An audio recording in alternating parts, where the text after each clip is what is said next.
and Oren Amate. So Oren will be wearing two hats too. So he's going to follow me too. And I'll just quickly tell you how we work this. Jordan's going to moderate, then there's going to be questions and comments from the audience. We are going to be, yes, I have to tell you something, someone's just giving me a note. When you have a question or a comment, put your hand up really high and Jordan will see you and someone will bring you a mic. We have people with mics on either side of the hall. All right, and afterwards, you are all invited to come over to TAM, which is our official festival lounge, because we have another screening at 9 o'clock. You may not get a chance to eat if you don't, and there are nibbles and coffee, and then you can all come back and see our screening of another wonderful Canadian movie, Borderline, at 9 p.m. Jordan, finally, the mic is yours. Thank you.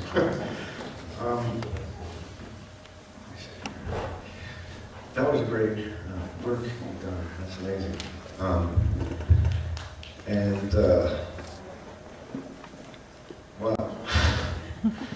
Wow, what? I really like your work. And, you know, talking about,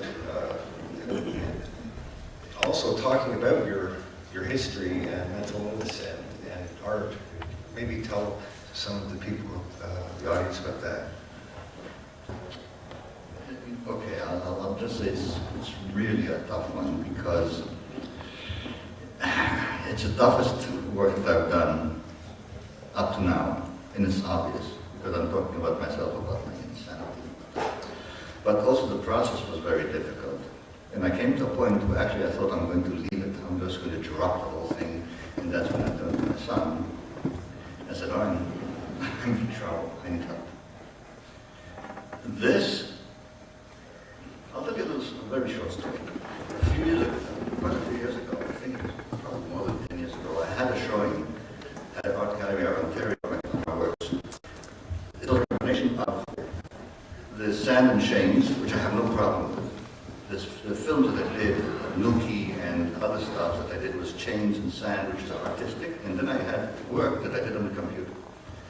And at the time, work on the computer was kind of, very flimsy because it was slow computers, the technology wasn't there, and I was battling the computer and trying to do things, in an artistic way, and I didn't succeed.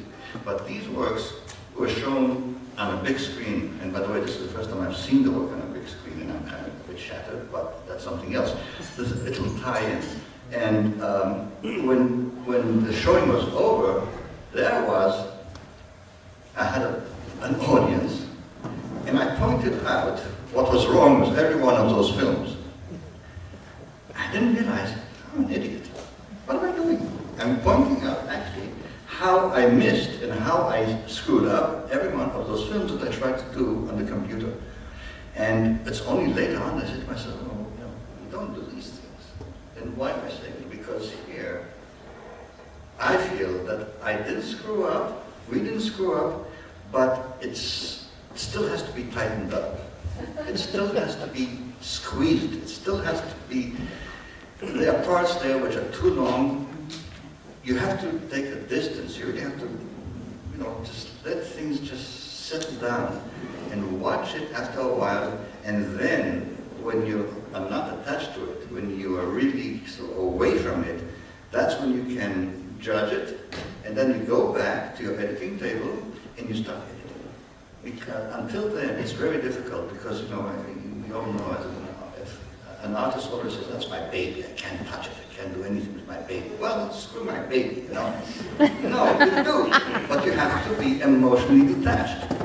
And that's about it. If anybody asks me, what is art? And I'll say art, a lot of it is that part where you go back and you cut, especially in film. Why am I telling the story? I don't know.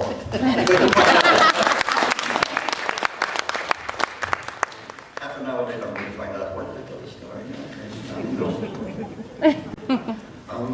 What was it like working with your father, and obviously grew up with him, and maybe you can talk a bit about that. Well, like I said in the film, first of all, there was not dramatic effect. My father was, and even today, constantly is on the brink of not being here. secrets, I hope. But it's this constant battle for my father to, I don't know, just to see something positive, something for the future. And this film really was a last-ditch effort to keep my father alive. Now, as a child, I never saw that. I saw the crazy artist kind of thing. It was kind of fun. Okay, I was too young to know better. But the film, I'm not quite sure. I mean, for me, it's torturous hearing myself talk. I'm a professor. I'm on TV. I lecture and so on. No problem. Seeing that film, that was difficult. Not for my father. My father's animation is wonderful. I'm wondering how do we convey what we want to say without saying it. Let the animation talk for itself. So truly for me, I mean, I think the last few years, how long has it been? 3 years? Yeah. Since my father's spine collapsed, I mean, that part of the film, again, it's all real. His spine collapsed on itself. He recovered physically, surprisingly, but it's like... I'm an inch, no, 2 inches short. Yeah. So, it was a really tough time. I see my father, I've never seen my father like that. That childhood, growing up and everything was not a problem. It was the last few years during the time where I was desperate. And like I said, the film, it's a heartfelt from both of us. I mean, it may not sound like that because neither of us can act, but the fact is, it was tough. It was better seeing my father make the film. It was very tough seeing him before he made the film because he really was on the brink, and he always is. So. The art is therapeutic, I think, too. Raj, regarding Looney, how did you get that film made? Well, first of all, just to be clear, the writer-director is Michelle Molden. She can't be here tonight, so most of the honor of making this film and the great film that it was goes to her, and then also to the two actors, Allegra Fulton and Jack Knight. And between the three of them, I think they did something pretty fantastic. So it's left to my producing partner, Chris Sark, and I to facilitate the creation of what these three people were putting together. We also produced a television series, I'm not sure if you've seen it, Rendezvous on Showcase, and Michelle came to us with, Michelle's actually married to Chris, and she came with this great screenplay. So we had all these resources around us. We had a set, we had a crew, we had all these people to help out, and we were able to, on a weekend between shooting and Rendezvous, we were able to put this together. And that's just sort of the background of it. The real sort of, I guess, artistry in the film is the screenplay that Michelle wrote and the way those two actors portrayed their roles. So it's really just sort of giving them the environment to do their best. And Jonathan, what was the message you were trying to, you were thinking of when you were making that film? Like, what did you want people to see? Well, when I was making my doc, I wanted it to be, it was kind of, I was making a movie to help my brother at the beginning. Pardon? Oh, sorry.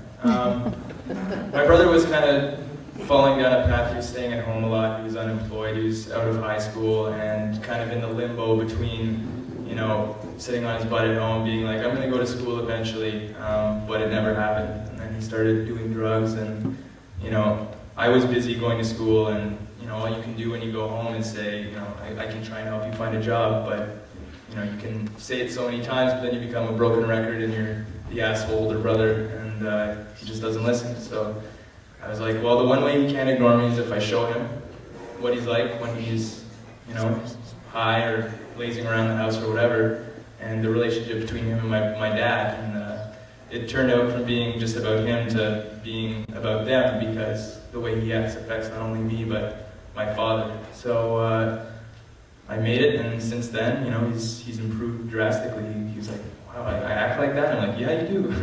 It's not just the editing. You do. You're a jerk sometimes, but despite what most people might think, they really like the film. They're proud of it. The first time I showed it to them, they were a little shit.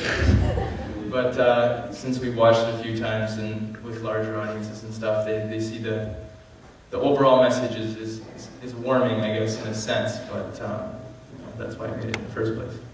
Yeah, that's just such a great way of giving somebody insight into their behaviors by showing them, you know, filming them like that. That's such a great thing you did for your brother.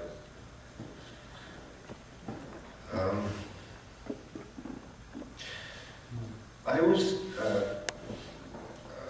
Jonathan, about your film, there was something in it that was very interesting, like this idea of damage I got from it.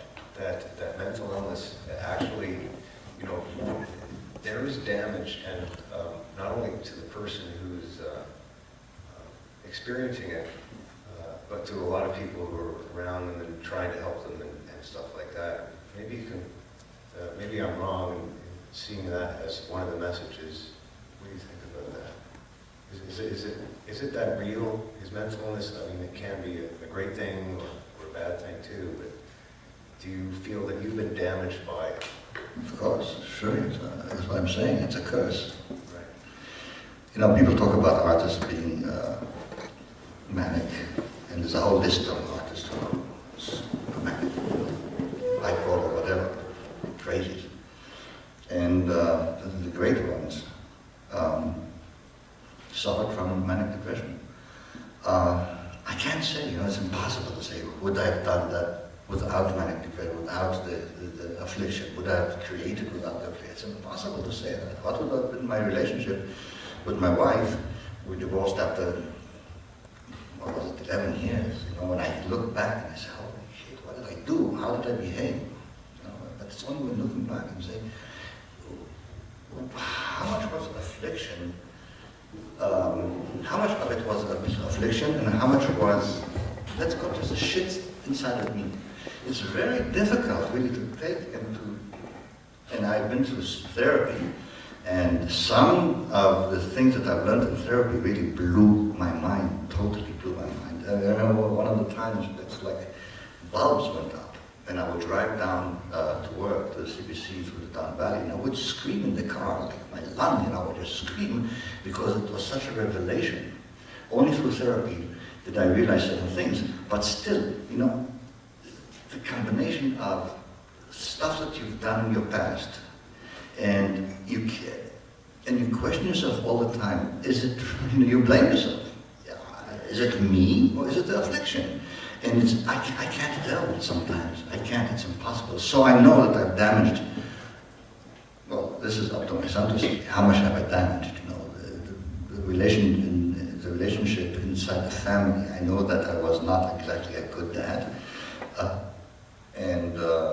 I don't know, it's tough. It's one of these things, it's so difficult to talk. That's why I try to you know, the thing is that 50%, this is only 50% of what I really had in the film. I cut. There was a lot of stuff that I cut out because I couldn't get my head around it. There was so much stuff I was questioning, asking myself, how much should I leave in? What should I do with this? What should I do with that? Impossible. It's really not up to me almost. It's up to you to tell me how bad was I as a dad? You know, how bad was I? How rotten, how miserable was this asshole? Because I call myself an asshole, because when I look back, it was some things I did, I said, holy shit, how could I have done it? But again, was it my affliction, or was it because there's something inside of me that, you know, is twisted, is crooked, is who knows what?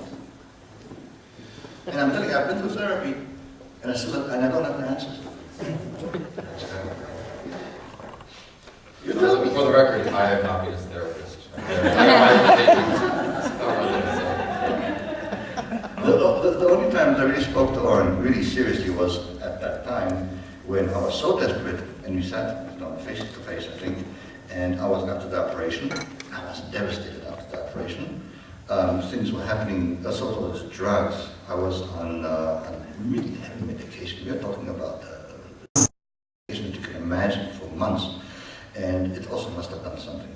And I just went all the way down and I told him whatever I told him, and that's when he came up with the idea. But after the first time actually that I was able to talk to my son or anybody in the family really about things which were very deep, which really hurt, which really, I had no choice. There was nobody else that I could talk to. And that's the only time when he really felt that there was a real connection, I think, a real connection between the two of us. Because until then, you know, I was a clown, I was this, I was that, I was dad, I was, you know, whatever. we have 2 more kids, so shit, what did I do to them? And anybody have any questions from the audience for any of these people?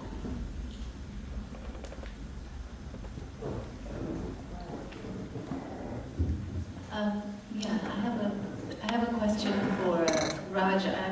This is quite an amazing group of stories that all seem to involve family.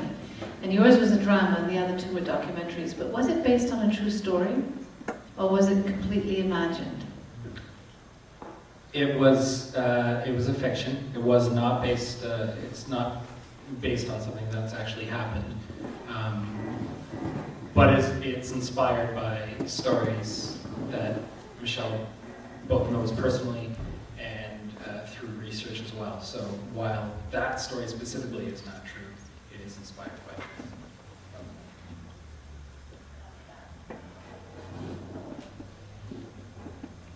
I have a question for Chris.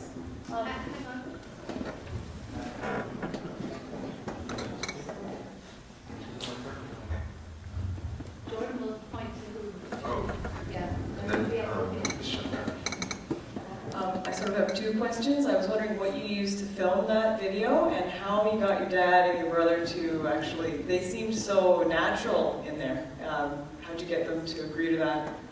Well, I shot it on the DVX 100. It's like a digital camera. And when I first started to do the doc, I was like, I wanted a crew so I didn't have to film, I could just direct. And I sat down with my brother and we started talking, and he's being far too polite, like he wasn't being himself. And I kept being like, why are you talking like this? You're talking like you're in a business meeting or something like that. So I knew I had to get rid of the crew and just sit with the camera, and I basically lived with the camera for like 7 months and filmed it when they'd start to fight or when I thought a good moment was there. And I kept it on all the time, so eventually they just forgot about it. And the last interview I do with my brother is where he says that my dad's Superman. And he's like, this is the last interview you're ever going to get from me. I'm sick of it. Because, you know, I caught him during some pretty emotional times, but eventually they just forgot it was there. And, you know, that was probably the hardest part, was when they were fighting. I'd want to mediate, but I was like, oh, that's a good shot. So I let them go, and so it was kind of fighting between filmmaker and a good brother. So sometimes I feel the need to kick in, but I want it to mainly be about them. So I guess, hope that answers your question. Yeah, I have sort of I'd like to address you, and also, I'm not sure who's John. Okay. First of all, I teach media arts in a high school, in an alternative high school, and there's about 5 or 6 boys in my afternoon class that are just like a brother.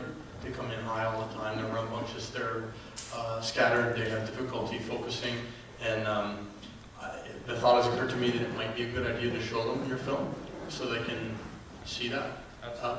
Okay. Can I find an email for you on the net?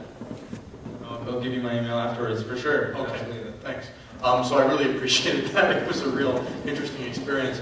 And John, I really appreciated the honesty of everything and the honesty of the relationship. And it's a really, really interesting film. The things you were talking about, and you know, I really identified with a lot of the things that you talked about, and the fact that it seems to me you said something about human nature, and when you look at human nature, it can be very depressing. You know, when you think about how destructive people, how destructively people act, and you know, I don't really have an answer for that, but I really appreciated the honesty of that and the fact that that's what you do when you're an artist. You look at that and you look at those things, and I just really appreciated it. Thank you. Well, it's being an outsider looking inside. Sorry? It's being an outsider of your society. It's not a choice that you make. You don't make a choice and say, I'm going to get outside, and I'm going to look inside. I'm going to comment on what people are doing. No, it's a natural thing. And you find yourself on the outside, looking inside, and you know, you get shit for a lot. You know, because you're saying things that people don't want to hear. And why are you saying it? That's another question. You know, you want to wake up people's communication. Art's a means of communicating. You can communicate by writing, by poetry, whatever, film. It's communication. they're trying to say something, hopefully, to help other people, to connect with other people. Some people accept it, some people won't. But it's being on the outside always. It's tough. It's really tough. And I've been on the outside since I don't know.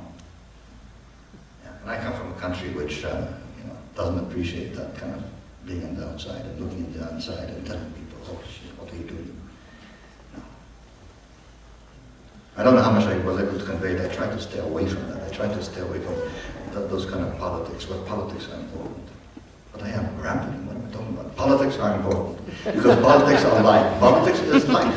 Get out and vote. That's the story. Louis?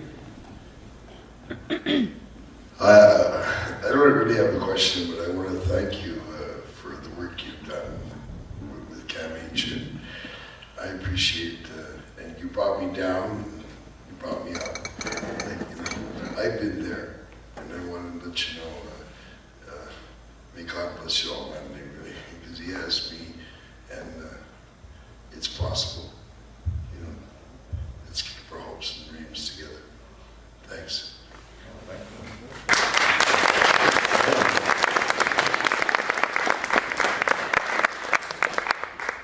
Anybody have another question? This is John. Hi, just a question for Chris. There was a scene where you were talking to your brother, you were asking him about him dealing drugs, and then it cut to your dad being in bed and listening in, and then back to you guys and him going down. Were you the only cameraman? If you were the only cameraman, how did you manage to do that, give that continuity?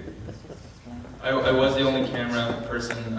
Fortunately, the good thing about my dad and my brother is they fight about the same things every day. So being able to maintain continuity in fights it's not that hard. But for that specific fight,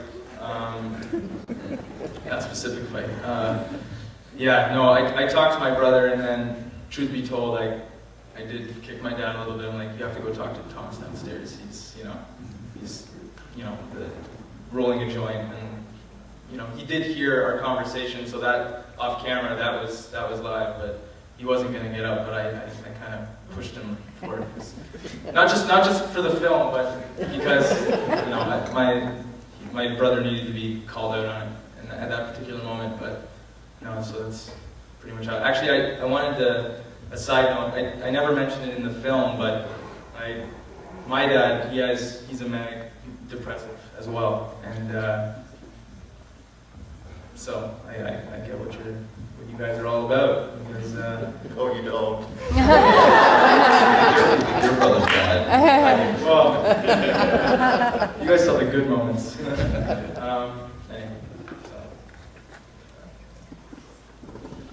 Anyway, Sandwich and some eat something, yeah, here, grab a plate and tell me what you want. No kidding. No kidding. Wow. No kidding. What's this for? Is this for labor or something? No, these are for the programmers and the jewelry. Thank you. Hi.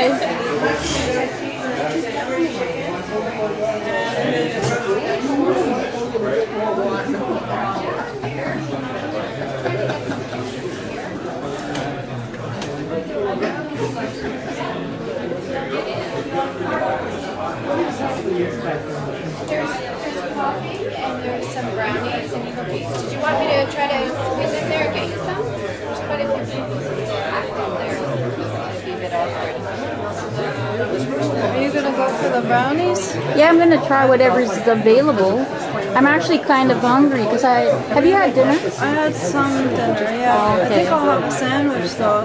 Yeah, I forget are about the the- brownies because I had a lot of sweets today. Okay, I think there were like wraps in there that they might be good. Okay, I'll follow you after. This is Anita. I'll introduce you in a second. She's talking. Don't explain this. You can only share to someone who's actually gone through it to understand. Bad. Are you creating right now? Yeah, I am. Oh, sorry. Sorry, it's okay.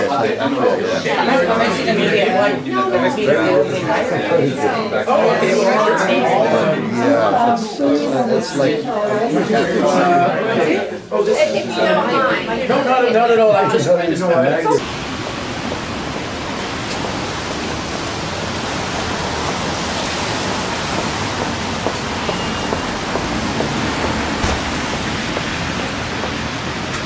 going to turn it over to the audience for your questions and comments.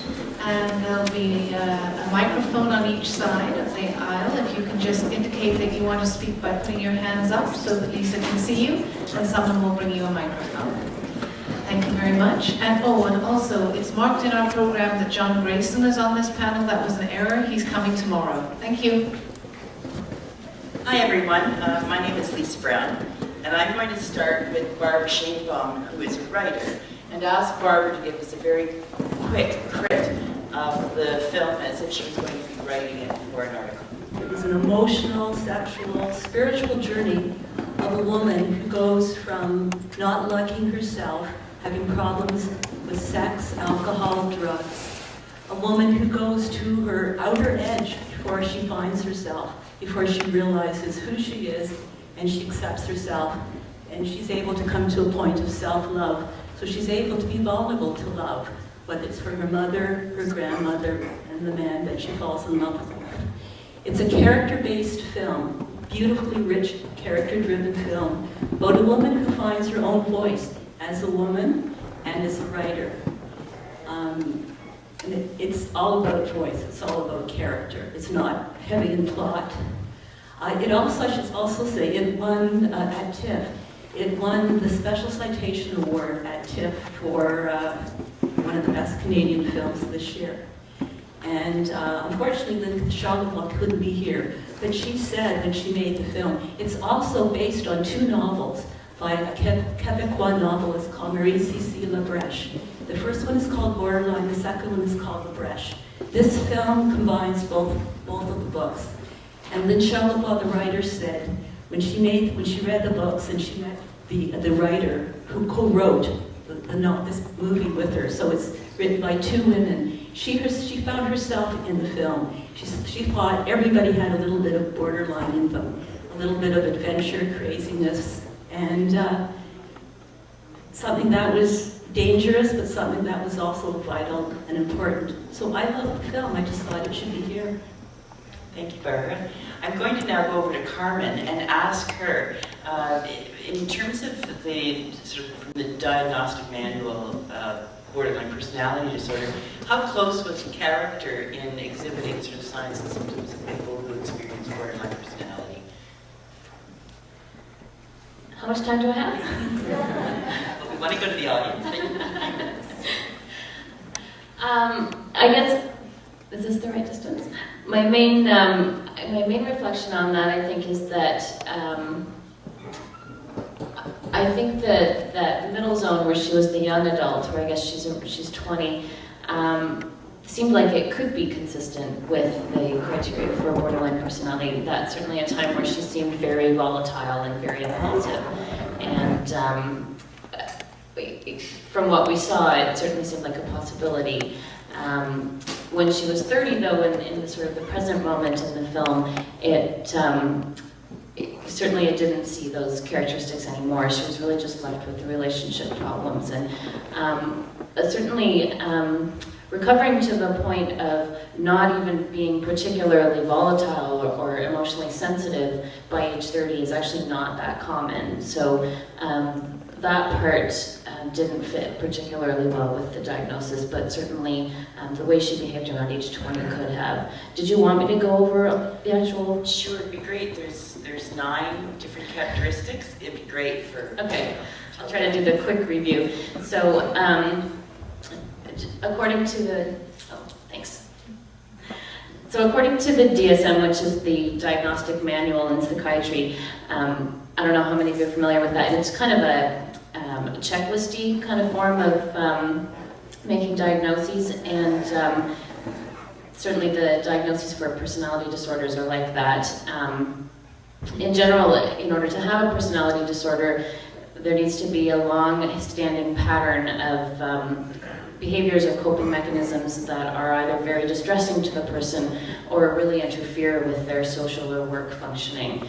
And for borderline in specific, there's 9 of them, and 5 have to be met for the personality disorder diagnosis. So the 9 are emotional reactivity, being very sensitive to environmental events, to particularly relationship events and what other people say and how they behave in relationships. A chronic sense of emptiness, intense feelings of anger, suicide threats or attempts or self-harm, at least 2 other forms of impulsivity like alcohol, drugs, impulsive sex, overspending, shoplifting, all kinds of possibilities there.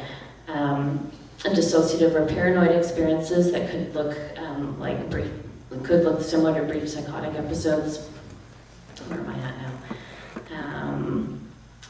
Frantic efforts to avoid abandonment, an unstable sense of identity, and kind of flipping back and forth between loving people and hating people, or very sort of on and off in relationships. So that's the list of 9. Thank you. Teresa, this is your 3rd time watching this film. Teresa saw it at the Toronto International Film Festival and also felt very strongly about us programming it. Teresa's a programmer. This is the 3rd time. Did you see anything different? Was there, were you left with a different sense after seeing it at the 3rd time? Yes, I did.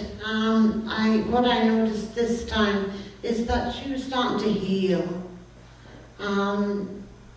She, I think, had come to terms with her reality, and she was starting the healing process. For me, it was a case of identifying a lot with Vicky. Some of the things that I got from it was that it seemed that throughout her life she was mistaking sex for love. That bad love was better than no love. That she was more uncomfortable. She was more comfortable around people who were going to hurt her than be kind to her.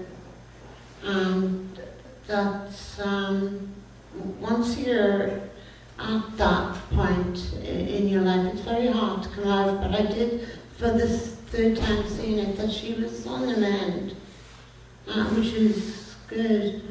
It's good because I don't know what the success rate is personally for somebody with personality disorder, what the success rate is from getting well. Carmen, could you just respond? Yeah, I mean, there's a little bit of research on that, not tons, but in general, what happens over the life course of somebody with a disorder is that the extreme impulsive behaviors tend to fade away after about 6 to 10 years of really any sort of treatment, and in middle age for many people. What usually remains is the emotional sensitivity and the often intense emotional reactions. That's sort of more temperamental trait that can last much longer. And for many people, the difficulty functioning in terms of relationships and work is often one of the things that is hardest to cope with as well and last the longest. I just want to add something that follows up what you said. What I forgot to mention is that I thought it was a journey going from victimhood. It's a journey of victimhood to being victorious. And in real life, the author and the screenwriter of this film is a well-known journalist and a writer in Quebec. She's 35 years old. She's happily married. She's working on her 3rd novel. And the whole process of writing, the whole expressive arts of writing. And she also has a master's in creative arts. This is a strongly autobiographical film. So in this case, for this person, the whole process of expressing her voice, writing, telling her story, I think is extremely important for people who have, any kind of issues in terms of being who they are. And the director said at the film that she had to skirt this whole line of balance between the film being maudlin or the film being too way out, too far out. So, and I think that was really important because the actress in this film, Marie Blez, I think was incredible. She embodied a whole range of emotions. She came from the heart. She bared, the whole central metaphor is about nudity, both physical, emotional, sexual. And because her insides and her outsides are not clearly defined until the end, until she finds her boundaries, she finds who she is, so she's vulnerable and she's able to love. I'd like to open it up to the audience if there's any questions, and perhaps if there's any filmmakers out there, I'd love to hear your thoughts about, this is the director's first film, which I think is quite an accomplishment, and wondered if there's any filmmakers that'd like to make comments, or if there's any questions that would like to be directed to any of the panelists.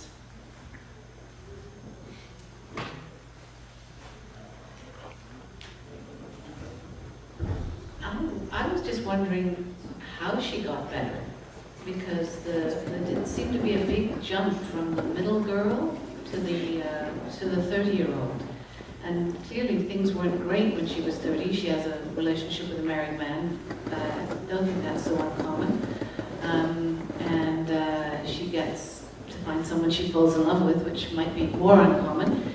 But she seemed quite stable in the last part. And she was very committed to her grandmother and visits her mother, even though it doesn't, it's very not very satisfying. And yet there she was, cutting herself and in a really extreme state in the middle one, and I'm not sure what happened. How did it get from A to B? So the journey was odd to me. I think that's a result of making a film based on two novels, autobiographical novels. Lynn Charlebois talked about that. In the first novel, Borderline deals with her as a child, and La Brèche is the second novel that talks about her journey going from 20 to 30. So I think in the process of, can you hear me? In the process of making a film and collapsing a whole life of 30 years into a film, I guess these are just the artistic decisions she makes. But there may be, there are some emotional leaps in it. Could you comment, Carmen, on Yeah, I had the same question after I watched it. I mean, on the one hand, I really appreciate the implication that it's the processing of her memories of her earlier life that are leading her to be more integrated, which is kind of the fundamental of any kind of therapy. So I really thought that was terrific. And at the same time, I was missing the specifics in terms of like when did her writer's block resolve? Like it seems like we're looking for something to have happened that kind of released things. And I guess one piece that I'd be missing from my perspective particularly is that in the now, as she's reliving the memories, I'd want her to be making some meaning of them so that we understand why it's significant and why it's helping her in a moment and why she's reintegrating and maybe demonstrating some emotion about the way she reintegrated the memories. Thank you. I just got the feeling that she was talking to herself. When she was talking to her mother, she was defining herself. She was just saying, I'm not a victim, you are a victim, I'm not a victim. And I don't know whether she believed that or she was just saying that, and maybe even that was helping her come to where she was at. Now, this is a healing process. Thank you, Therese. Yes, the movie was kind of like a weird emotional storm, and kind of like throughout the movie was kind of really low key. And what really struck me out of all that not once ones that she tried to go through her core, like her spirit, to deal with her sadness and her problems. She kind of just kept going through this sexual she used sex to kind of deal with her problems and stuff like that, which that, from my perspective, that just kind of dug a bigger hole for her. She kind of just went deeper, and her spirit kept getting damaged even worse instead of trying to kind of deal with it in a spiritual way. Which, I don't know, personally I might think that would have been the way out of this whole mess. Well, she was attending what appeared to me as a 12-step program, Sex Addicts Anonymous, which is a spiritual program. It's based on the 12 steps of Alcoholics Anonymous, and that's where she was that's where she was starting her journey. Carmen, you had mentioned in the 9 sort of criteria that people with borderline personality disorders may have attachment issues and there may be a feeling of numbness. I mean, you didn't actually use the word, but I'm wondering if, in terms of answering this gentleman's question, what might be going on with her in terms of not being able to feel and not allowing herself to feel, and she may have shut herself off very young, and I wondered if you could comment on that. I think that could be the case. Let me think.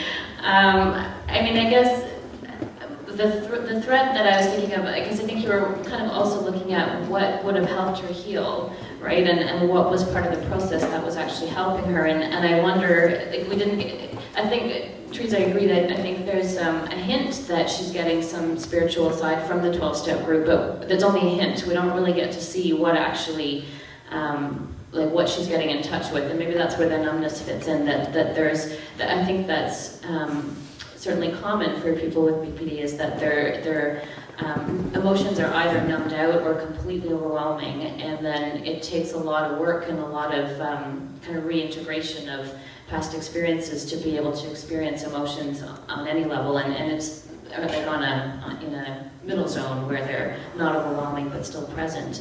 And I think that kind of thing fits with spirituality as well, that there's a cut-offness from kind of the rest of the self because of the distance from the emotions. Thank you. Yes, you go.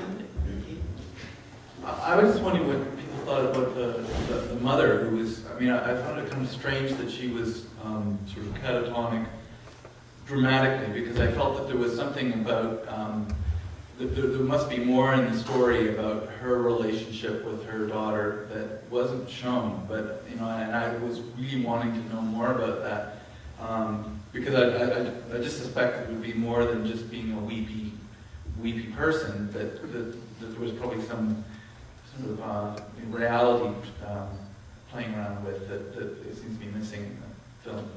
Yeah. Actually, the third novel that Marie-Cécile Lebrecht has written is all about her mother. Unfortunately, none of these novels have been translated into English. There are bestsellers in France, Germany, Russia, all around Europe, but they haven't been translated into English yet. But so who is the mother? I mean, in the third novel, have you read it? No, I haven't read it yet, but from what I did research on the film, I don't know how much about the mother is in the actual novels, and I guess the filmmaker's not here to defend herself why she didn't put more of the novels in it. But when in preparing for this, I was reading about the author, and this is her third novel that is about the relationship, her conflicted relationship with the mother. So I hope they're translated into English soon. Although I'm the moderator, I just wanted to make a comment on the art therapy scene. I thought it was way over the top personally, and people aren't like that when they are receiving care and treatment. I mean, it was a bit, for me, it was a bit of a, not an affront, but it was certainly not, it's not like that. And also I think that the mother played pretty much a one note. And that, we were talking about the film earlier about people who experience schizophrenia schizophrenia and catatonic schizophrenia, you're not like that all the time, you know, and this woman played a real one note. So I just hope that any of you who this is the first experience, you're not going to walk away thinking that people are, you know, perhaps, I mean, you might have thought they had psychosis or something. It's not quite like that, so. Can I jump in? Yeah, I certainly, I mean, what I appreciated about the portrayal of the mother was that it certainly is a common experience among people with BPD, that they come from a very chaotic background where they've been neglected a lot. Like, that's certainly a common scenario. So that part I thought seemed true to life. But there was, otherwise I was just kind of confused about what was going on with the mother. Yes. I was diagnosed with BPD probably about just over 10 years ago, and I didn't know of any treatment available at the time, and then I heard about a program here, signed up for it, was on a waiting list for quite some time. In any case, I've been in treatment now for a couple of years at CAMH, and there are specific ways of treating it that have proven to be successful, and I can vouch for that as well.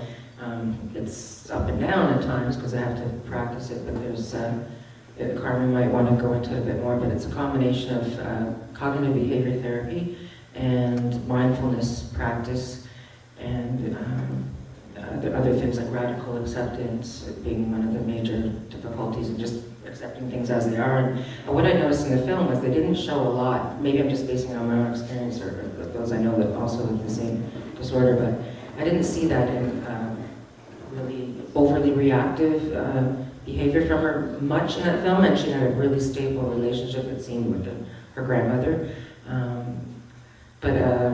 Anyway, there is treatment for it, and it's difficult to do, as any kind of treatment can be, but it's really helped a lot for me, and thanks to a team and groups and stuff that are involved. So I don't know if you want to mention any more about the treatment, because it was really difficult for me to find out about it and to get into it, and I think that the more knowledge that's given about it, the better for those who may be suffering from it or know someone who is.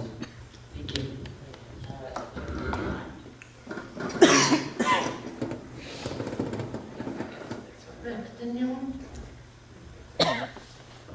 Somehow I think if it had just had a different title, if it hadn't been called Borderline, then we might not be looking to see whether or not she is borderline or isn't borderline, and maybe it should be called Walking the Fine Line or something like that, because I think a lot of people feel like maybe they're borderline, and it felt really real to me, and I sure felt connections to her, and know lots of people just like her, and I don't know that it's accurate in terms of its mental health portrayal, but I think it's really accurate in terms of part of turning 20 to 30.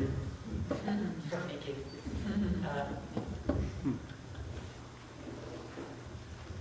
I just had a question for, is it Carmen? There's different degrees of borderline disorder as well, as there not? Like there's people at the extreme level, and then there's people who have aspects of borderline. Could you talk a little bit about that, like the milder to sort of more extreme symptoms? I don't know if I can say it any better than that. Certainly, as I listed the 9 criteria, and as I mentioned, that in terms of the way our diagnostic manual works, it's kind of a yes or a no. If you've got 5, then it's a yes, and if you've got 4, then it's a no. But real life, obviously, is more complicated than that, and certainly you can have really any combination of them and any severity of the criteria as well, and it's not that uncommon that people have 2 or 3 as well. So you could have 2 or 3 that are fairly significant and are really impairing your life, and you could have 5 or 6 that are not quite as severe. So there's a really huge range, and there's also a huge variety in how people present because of the fact that there's such there's so many combinations. Even just with 5 of 9, there's like 150 different potential combinations. So there's a huge variety, and definitely a huge spread in terms of severity. I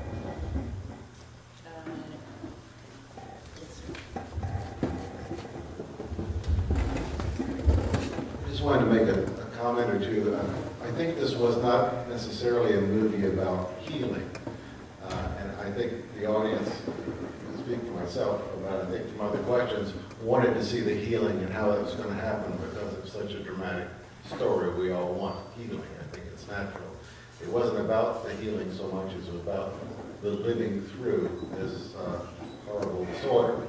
And I think one woman, maybe 2 or 3 stories put together, this experience. So it's not really a broad, exact description of borderline personality, but it is certainly a very dramatic example and beautifully done example of what it can be like for borderline personality.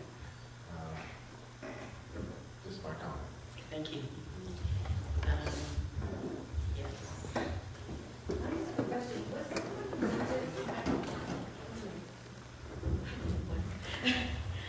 Is the woman that this is about, or who wrote it, was she actually diagnosed and treated for borderline?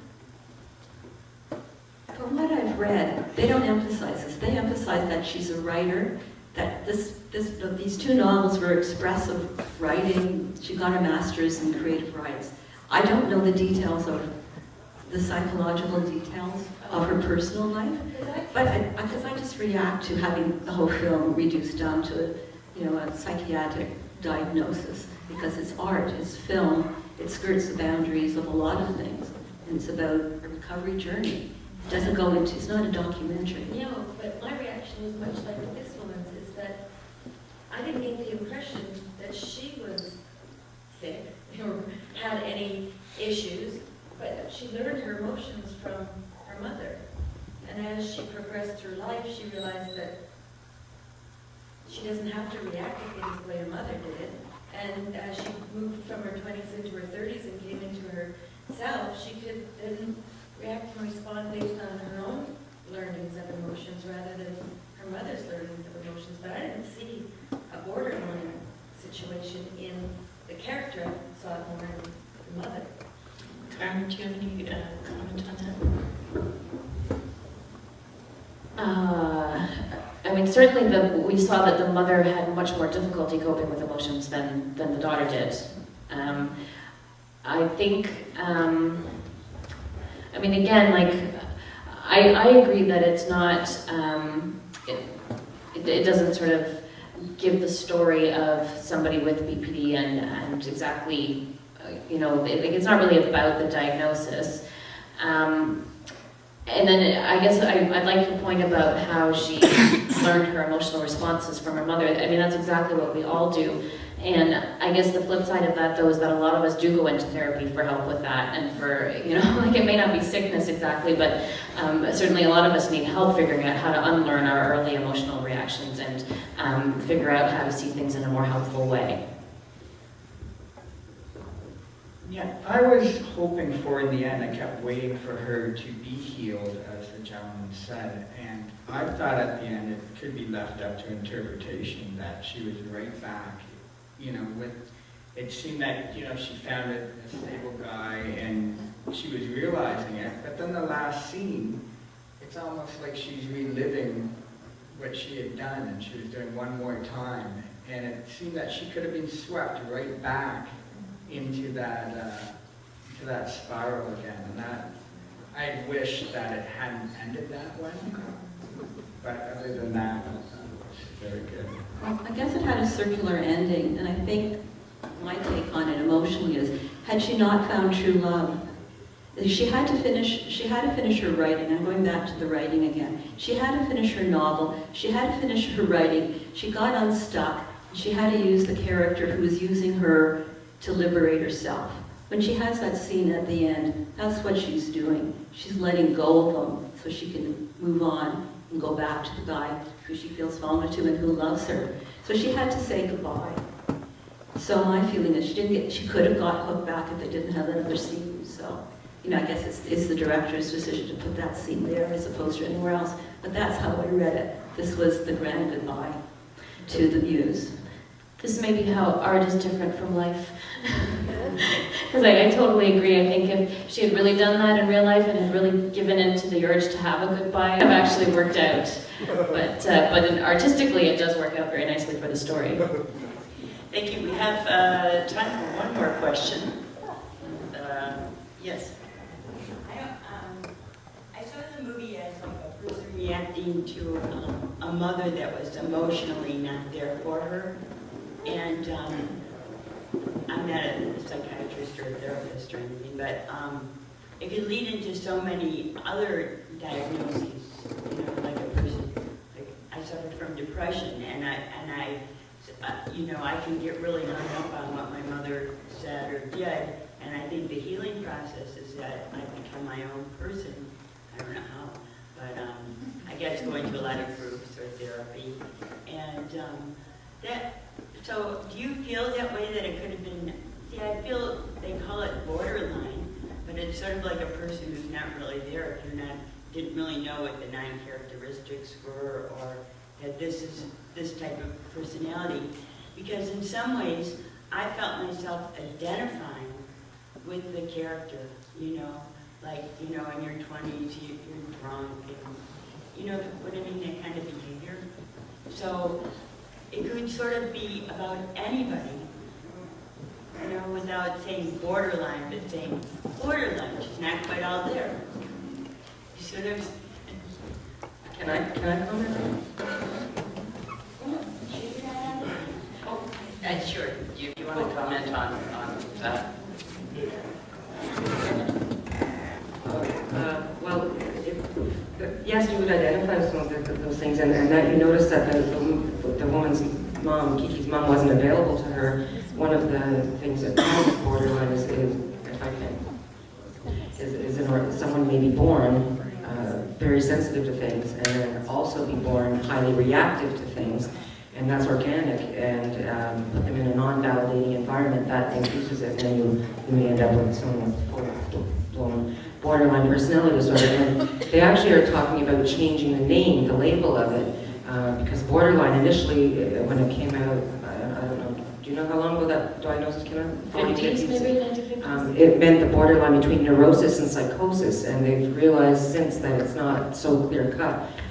So they want to change the name to emotion regulation disorder, which is really more apt. So yes, those things can happen to anybody, but also, and apparently, as I thought it was just organic or biological, it can also happen to someone in their adult life, that given that type of environment, in a situation, they can also become borderline. I just want to see what backs up what you're saying. She wasn't able to bond with her mother, attach properly with her mother because of depression. She goes on her journey.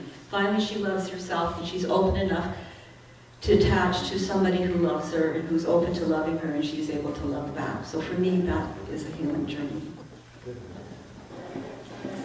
With that note, thank you all very much for coming to the Rendezvous Festival. See you tomorrow for after 3 screenings. Our closing night film is Flicker, which is a fascinating documentary, and then there'll be a party afterwards. Thank you very much. And thank you to all of you, Carmen, Teresa, and Barbara.